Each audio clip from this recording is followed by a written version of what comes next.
tao đã có đấy đai chưa bia mà khôi đai nữa luôn bia này chẳng còn thịt đây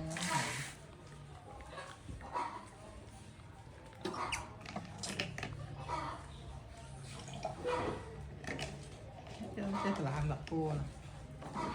này miên rộng ấy bọn đứng ra là bọt na này vì trong vàng lằng ở miền đó trời đó anh chị em đạm xã ra này anh thắc tắc tế này thắc à bị cắn lên con nãy bị chết à thắc tắc tế